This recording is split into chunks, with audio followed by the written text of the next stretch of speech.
مطلب ہوتا ہے لا مذہبیت، ایسا ملک جہاں سرکاری طور پر کوئی مذہب نہیں ہے، بلکہ ہر مذہب کا آدمی اپنے مذہب پر عمل کرنے میں آزاد ہے، اور جسے کوئی مذہب نہیں ماننا وہ اس کے لیے بھی آزاد ہے۔ سیکولرزم کو ہندی میں دھرم نرپیکش کہا جاتا ہے، یعنی دھرم سے مذہب سے اس کا کچھ لینا دینا نہیں۔ ایسے ماحول میں جہاں مذہب کا کوئی تصور نہ ہو،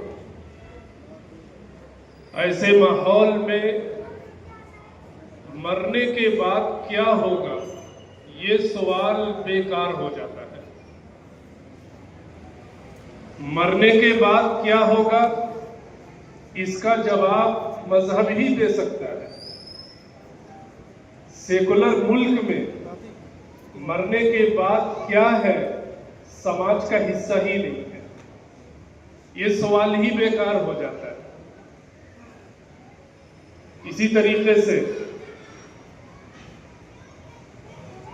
مقصد زندگی کیا ہے سیکولر ملک میں یہ سوال بھی بیکار ہے۔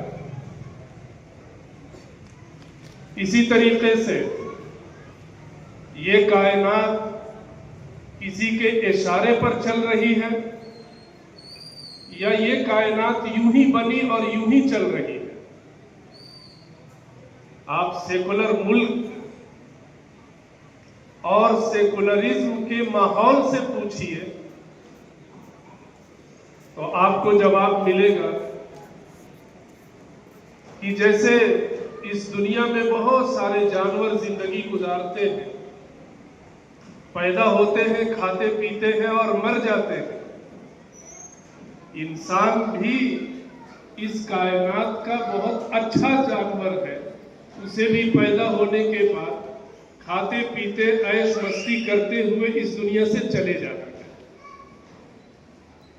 چونکہ وہ جانوروں میں بہت اچھا اور عمدہ جانور ہے، اس لیے وہ اچھے مکان میں رہے، اچھا کھانا کھائے، اچھی جگہ سوئے۔ یہ سیکولرزم کے ماحول اور سیکولر ملک میں رہنے والے لوگوں کی سوچ کی کچھ مثالیں میں نے دی۔ پہلا سوال مقصد زندگی کیا ہے؟ دوسرا سوال مرنے کے بعد کیا ہوگا؟ اور تیسرا سوال یہ کائنات یوں ہی چل رہی ہے یا اسے کوئی چلا رہا ہے؟ یہ تین بنیادی ایسے سوالات ہیں جو سیکولر ملک میں رہنے والے اور سیکولرزم کو فالو کرنے والے افراد کے پاس نہیں ہے۔ اسی لیے آج یہ معاشرہ، یہ ماحول آزاد خیالی کا ماحول ہے، لا مذہبیت کا ماحول ہے۔ اسی لیے ہم اس ماحول میں بہت اچھے انداز میں سیٹ ہو جاتے ہیں جس ماحول میں مرنے کے بعد کیا ہے کا سوال نہیں ہوتا۔ ہمیں وہ ماحول بہت اچھا لگنے لگتا ہے جس میں مقصد زندگی کے سلسلے میں کوئی سوال نہ کیا جائے، اور جس جگہ مقصد زندگی کیا ہے، مرنے کے بعد کیا ہوگا جیسے سوالات کیے جائیں پھر وہاں طبیعت نہیں لگتی، سننے کو دل گوارا نہیں ہوتا ہے۔ کیوں؟ سیکولرزم کا وہ اثر ہے۔ ان تین بنیادی سوالات کی روشنی میں ہمیں یہ جائزہ لینا ہے اور لیتے رہنا ہے کہ ہم بھی اسی سیکولر ملک میں رہنے والے شہری ہیں۔ ہم سیکولرزم کے ماحول سے اپنے کو، اپنے بال بچوں کو کیا بچا سکتے ہیں؟ ظاہر ہے کہ ماحول کا اثر ہوتا ہے۔ ماحول جس راستے پر چلتا ہے انسان اس سے ضرور متاثر ہوتا ہے، لیکن اللہ رب العزت کا بے پایا احسان اور کرم ہے کہ اللہ رب العزت نے ہمیں ایک ایسی کتاب دی ہے قرآن کریم کی شکل میں، جس میں مرنے کے بعد کیا ہے کا جواب بھی ملے گا، مقصد زندگی کیا ہے اس کا جواب بھی ملے گا، کائنات خود چل رہی ہے یا کوئی چلا رہا ہے اس کا بھی جواب ملے گا۔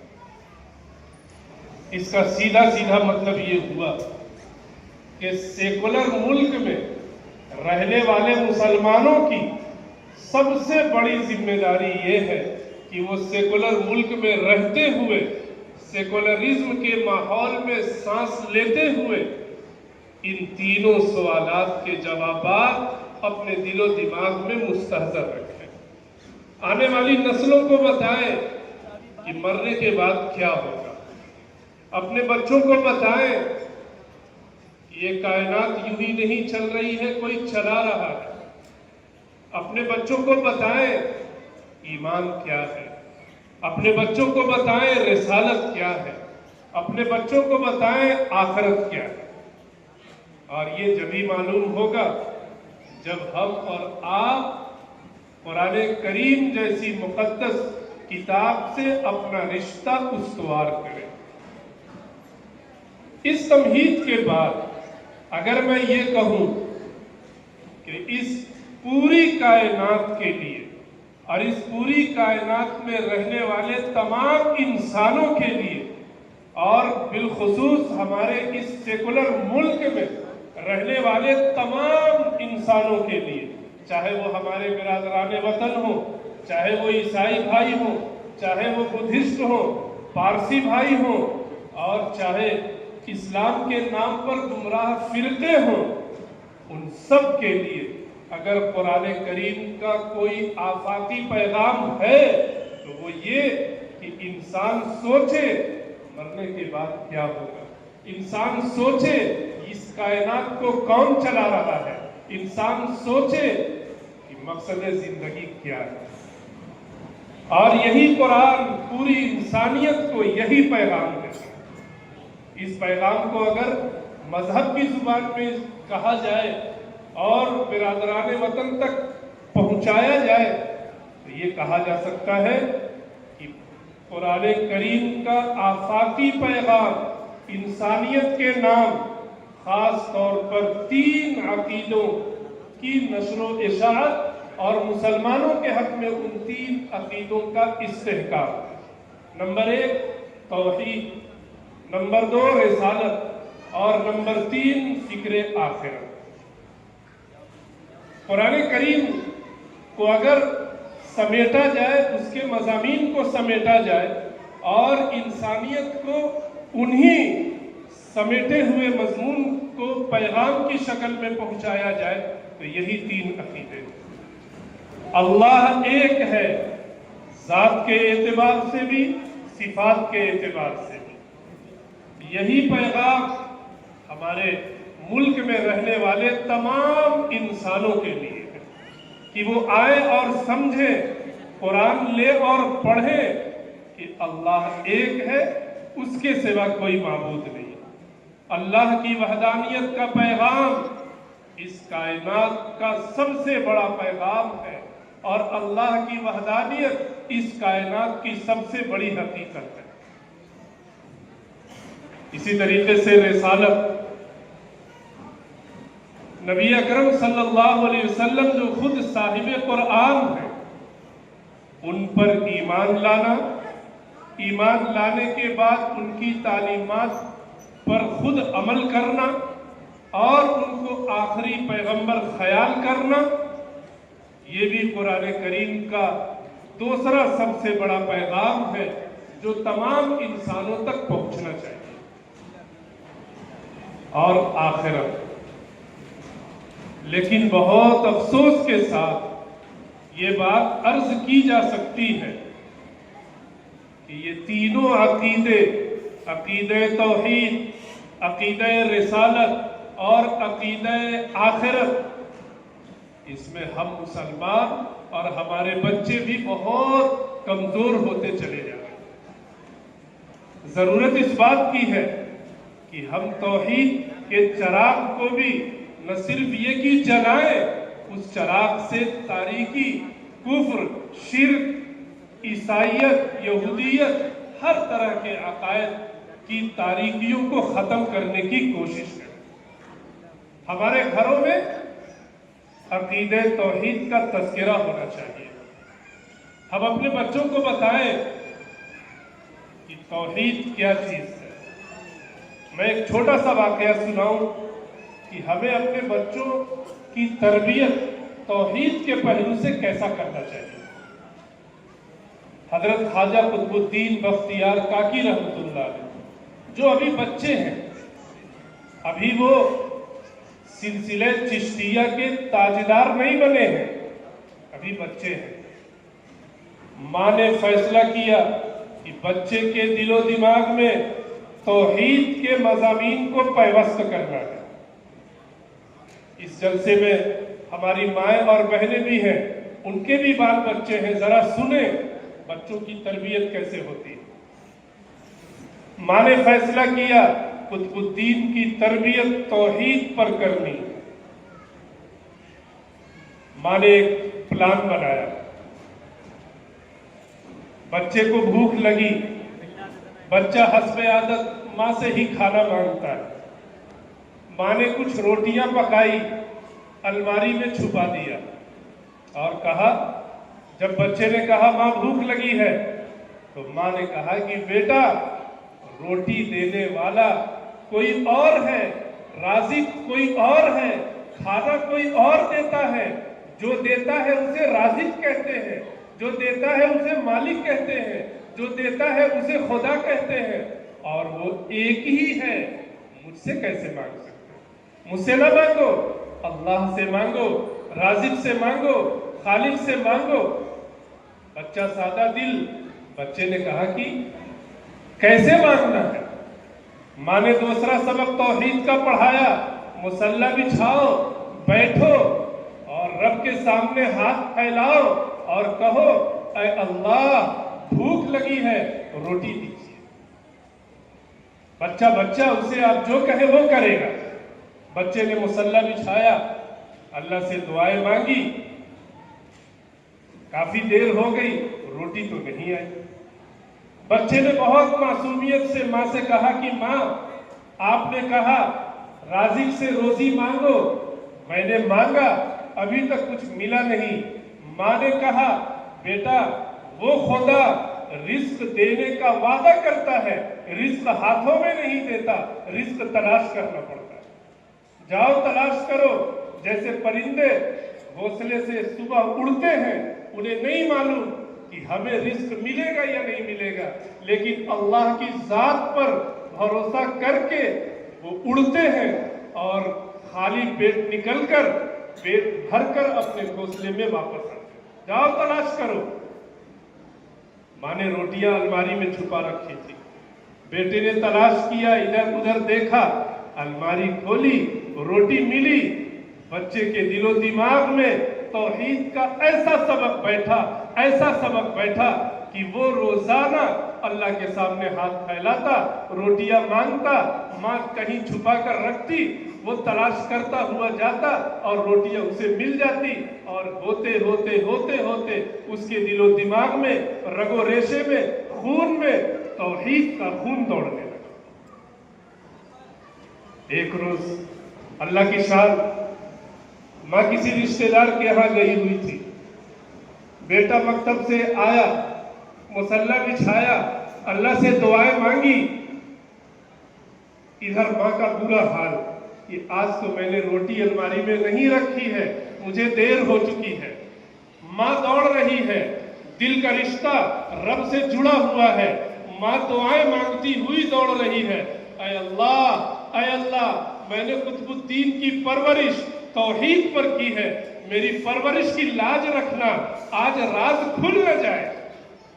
دوڑی بھاگی، گھر آئی، دیکھا قطب الدین سویا ہوا ہے، آرام سے سویا ہوا ہے۔ ماں نے جلدی جلدی روٹیاں پکائی، قطب الدین کو جگایا اور کہا، بیٹا کھانا کھا لو۔ سنیے، میری مائیں سنیں، بہنیں سنیں، غیر حاضر ماؤں اور بہنوں کو سنائیں۔ بیٹا اٹھتا ہے اور کہتا ہے ماں آج تو میں نے ایسا کھانا کھایا ہے، ایسا کھانا کھایا ہے کہ ویسا کھانا آج تک نہیں کھایا، اس کھانے کی لذت ابھی بھی میری زبان پر محسوس ہو رہی ہے۔ کیا مطلب؟ اس بچے نے مصلی بچھایا، دعا مانگی، جس سے دعا مانگی، جس سے رزق مانگا، اس نے رزق آسمان سے اتار کر قطب الدین کو کھلایا۔ یہ ہے رب کی ربوبیت کے انداز پر پرورش کرنا۔ اور ایک وقت آیا کہ یہی بچہ جو بچپن سے اپنے رب سے رزق مانگا کرتا تھا، وہ بچہ خواجہ قطب الدین بختیار کاکی رحمت اللہ علیہ کی شکل میں سلسلہ چشتیہ کا ایک بہت بڑا بزرگ بنا، جس سے ایک دنیا نے فیض حاصل کیا۔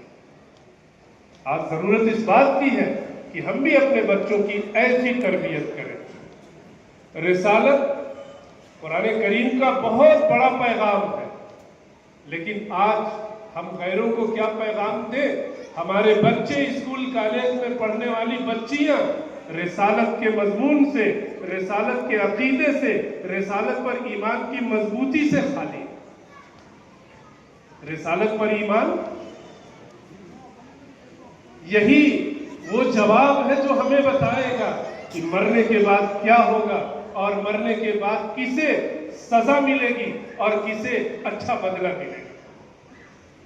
اور آخرت، آج تو آخرت کا تصور ہی مٹتا چلا جا رہا ہے۔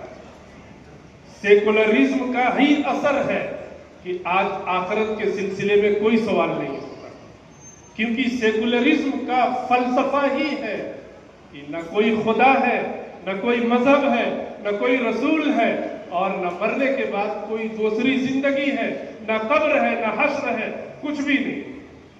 ایسے ماحول میں اگر ہم قرآن کریم کے اس پیغام کو نہ سمجھیں، نہ جانیں، برادران وطن تک نہ پہنچائیں، اپنے بچوں تک نہ پہنچائیں، تو یقیناً ہم مجرم۔ کھلے لفظوں میں یہ بات کہی جا سکتی ہے کہ ہم مجرم ہیں۔ آخرت کی فکر کوئی آسان چیز نہیں ہے جسے بھلا دیا جائے۔ ہم سب کے آقا سرکار دو عالم صلی اللہ علیہ وسلم ایک موقع پر تشریف لا رہے ہیں۔ حضرت ابو بکر صدیق رضی اللہ تعالی عنہ نے کہا، اے اللہ کے رسول صلی اللہ علیہ وسلم، آپ کی داڑھی کے 2-4 بال سفید نظر آ رہے ہیں، ایسا معلوم ہوتا ہے آپ بوڑھے ہو گئے۔ اللہ کے رسول صلی اللہ علیہ وسلم نے کیا جواب دیا؟ اللہ کے رسول صلی اللہ علیہ وسلم نے کہا، شیبتنی سورۃ ہود، مجھے سورہ ہود نے بوڑھا بنا دیا۔ شارحین حدیث لکھتے ہیں سورہ ہود کے اندر آخرت کی منظر کشی ہے، سورہ ہود کے اندر قیامت کا تذکرہ ہے، سورہ ہود کے اندر کل قیامت میں اللہ کے سامنے پیشی کا تذکرہ ہے۔ اللہ کا پیغمبر کہہ رہا ہے کہ اس منظر کی ہولناکی، آخرت کا خوف میرے دل و دماغ میں بیٹھتا چلا جا رہا ہے، بیٹھتا چلا جا رہا ہے، اور اس فکر کا اثر یہ ہے کہ میرے کالے بال سفید ہوتے چلے جائیں۔ اور آج بچہ جوان ہو رہا ہے، جوان بوڑھا ہو رہا ہے، لیکن آخرت کا نہ کبھی ذکر تھا، نہ آخرت کا کوئی تذکرہ ہو رہا ہے۔ یہ بھی قرآن کا وہ پیغام ہے اور آفاقی پیغام ہے جو پوری دنیا تک پہنچنا چاہیے۔ ہم اس اجلاس سے، اس جلسے سے یہ پیغام لے کر اٹھے کہ اس سیکولر ملک میں جہاں مقصد زندگی سے کوئی بحث نہیں ہوتی، اس سیکولر ملک میں مرنے کے بعد کیا ہے سے کوئی بحث نہیں ہوتی، اس سیکولر ملک میں جہاں اس کائنات کو کون چلا رہا ہے اس کی کوئی بحث نہیں ہوتی، ایسے ماحول میں توحید کا سبق، رسالت کا سبق اور آخرت کا سبق ہم لے کر جائیں۔ جن برادران وطن سے ہماری دوستی ہے، سنجیدگی کے ساتھ ان تک پہنچائیں، اپنے بچوں کو بتائیں اور خود بھی اسے سمجھنے کی کوشش کریں۔ اللہ ہم سب کو اس کی توفیق عطا فرمائے۔